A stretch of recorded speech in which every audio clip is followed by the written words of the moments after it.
How were states to be formed?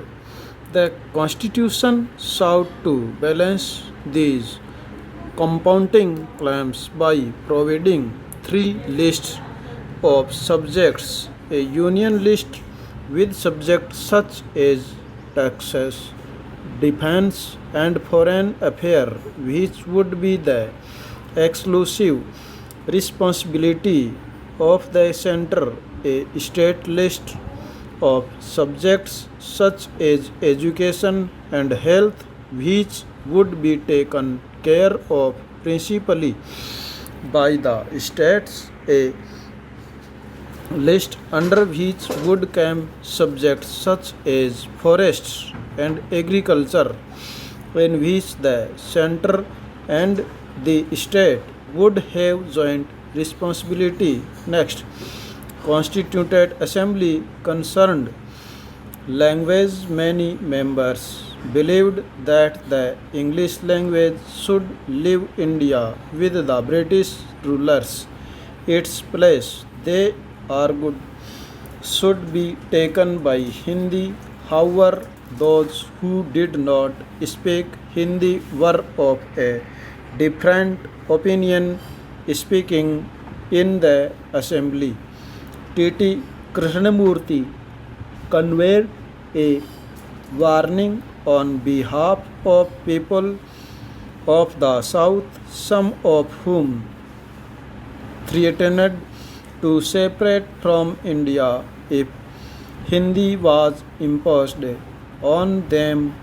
A compromise was finally arrived at, namely, that while Hindi would be the official language of India, English would be used in the courts, the services, and communications between one state and another. Next, many Indians contributed to the forming of the Constitution, but perhaps the most important role was played by Dr. B.R. Ambedkar, who was chairman of the drafting committee and under whose supervision the document was finalized.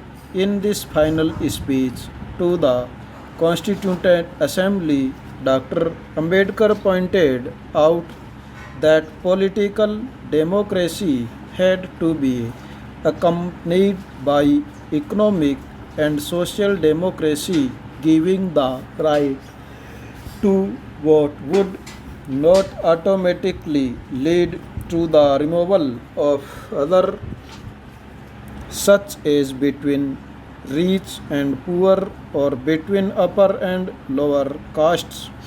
With the new constitution, he said, India was next going to enter into a life of, in politics we will have equality, and in social and economic life we will have inequality. In policies we will be recognizing the principle of one man, one vote, and one value. In our social and economic life, we shall, by reason of our social and economic structure, continue to deny the principle of one man, one value. Next, however, states to be formed. Back in the 1920s, the Indian National Congress, the main party of the freedom struggle, had promised that once the country won independence, each major group would have its own province. However, after independence, the Congress did not take any step to honor this promise, for India had been divided on this basis of religion. The wishes and efforts of Mahatma Gandhi, freedom had come not to one nation but to 2. As a result of the partition of India, more than a million people had been killed in riots between Hindus and Muslims. Could the country afford further divisions on the basis of language? Next, both Prime Minister Nehru and Deputy Prime Minister Vallabhbhai Patel were against the creation of states after the partition. Nehru said tendencies had come to the fore to check them. The nation had to be strong and united, or as Patel put it, next, the first and last need of India at this present moment is that it should be made a nation. Everything which helps the growth of nationalism has to go forward, and everything which throws in its way has to be rejected. We have applied this test to provinces also, and by this test, in our opinion, they cannot be supported. Next, that the Congress leaders would now go back on their promise created great disappointment. The Kannada speakers, Malayalam speakers, the Marathi speakers, and all looked forward to having their own state. The strongest protest, however, came from the Telugu speaking districts of what was the Madras Presidency. When Nehru went to campaign there during the general election of 1952, he was met with black flags and slogans demanding "We want Andhra." In October of that year, a veteran Gandhian named Poti Siramulu went on a hunger strike demanding the formation of Andhra state to protect the interests to Telugu speakers. As the fest went on, it attracted much support. Harotals and bandhans were observed in many towns.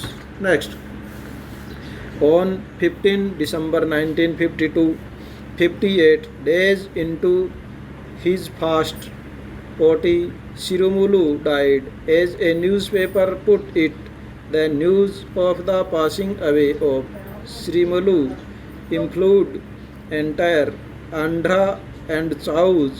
The protests were so intense that the central government was forced to give in to the demand. Thus, on 1st October 1953, this new state of Andhra came into being, which subsequently became Andhra Pradesh. Next, after the creation of Andhra, other communities also demanded their own separate states. A states Reorganizations Commission was set up, which submitted its report in 1956, recommending the redrawing of districts at provincial boundaries to form compact province of Assamese, Bengalis, Oriya, Tamili, Malayalam, Kannada, and Telugu speakers respectively. Next, the large Hindi speaking region of North India was also to be broken up into several states. A little later, in 1916, the state of Bombay was divided into separate states for Marathi and Gujarati speakers. In 1966, in state of Punjab was also divided into Punjab and Haryana. The former of the Punjabi speakers who were also mostly Sikhs, the latter for the rest who spoke not Punjabi but variation of Haryanvi or Hindi. Next, stop.